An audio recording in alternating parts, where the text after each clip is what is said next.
loved Danielle's children's message. Because we found what we so often find with the children. They just teach us. They just lead us. Here was this wonderful passage about how God is like the mother eagle who rescues us and saves us. But so often God does that through other people. You ever notice that?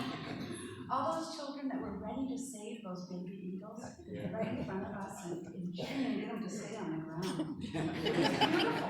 It was beautiful. The theme for my sermon last week was lamentation and how it's okay to weep and wail and howl and keen and lament.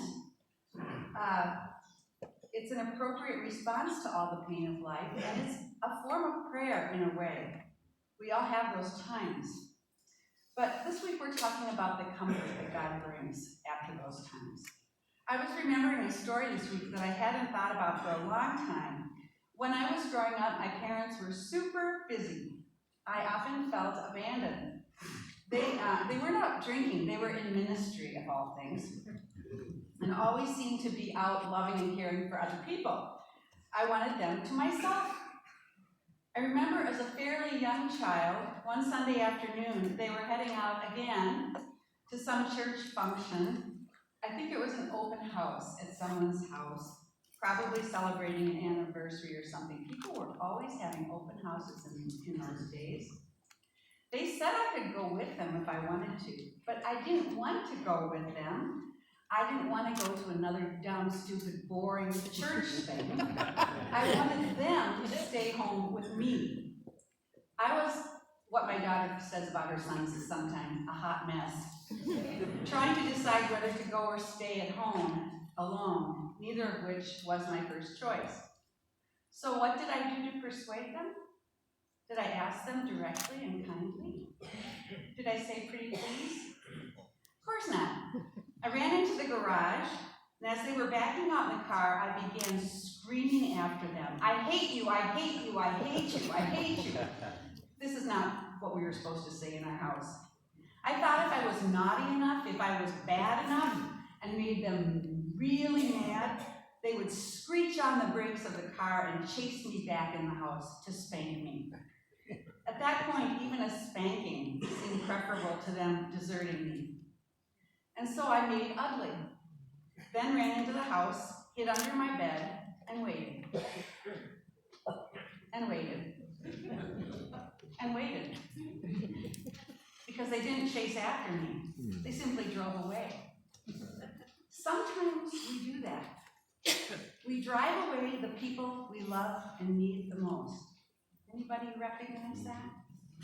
But today's psalm comes along to tell us that no matter how alone we feel or how ugly we get, we have this God who comes after us and comforts us like a mother hen and protects us from all harm, even the harm we cause ourselves. Hallelujah? Our God is a refuge, a place we can run to and hide in, a place where we can find safety and protection. We can hide out in God. Of course, we have to be willing to be protected, willing to surrender our need to control everything to a power greater than ourselves. We have to be willing to accept the things we cannot change. Ours is a God of promises. In AA and other 12-step programs, there are promises. But these promises won't come true without our participation and cooperation. We have to be willing to give them our all, to give ourselves to them, to surrender. The word refuge is really important in this psalm. It may not mean a lot to us today, but in the ancient world, it really packed a powerful punch. What the term signifies is dependence.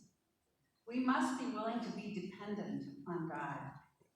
Not dependent on substances, not dependent on alcohol, not dependent on caretaking, but dependent on God. We must be willing to seek refuge and shelter and protection and not go after the idols that we chase.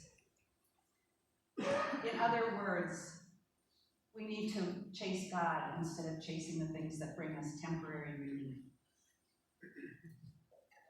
We have to surrender our will to the will of God, or more correctly put, to the love of God. Because ours is a God of love. This isn't a power of wills or a power struggle. This is an invitation. We are not surrendering to one who would beat us up. We are surrendering to one who will gather us in like a mother hen and love us.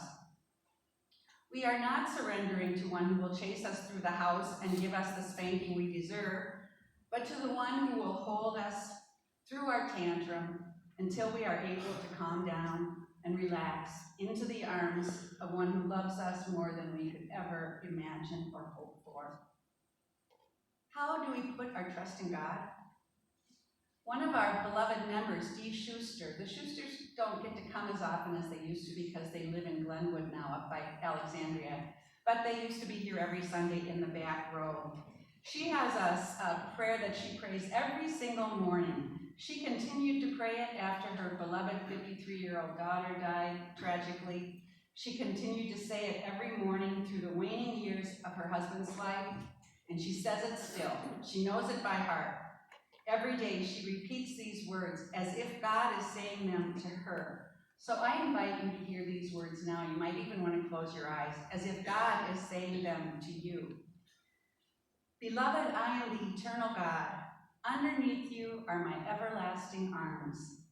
Do not be anxious about anything, but come to me in prayer and thanksgiving, and make your request to me known, and my peace, which transcends all understanding, will stand guard over your heart and your mind.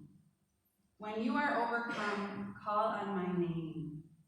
I will reach down from on high. I will take hold of you. You are the one I love. I rejoice over you with singing. So, my beloved one, rest secure in me. I will shield you all day long. Come and rest between my shoulders. Come and rest between my shoulders.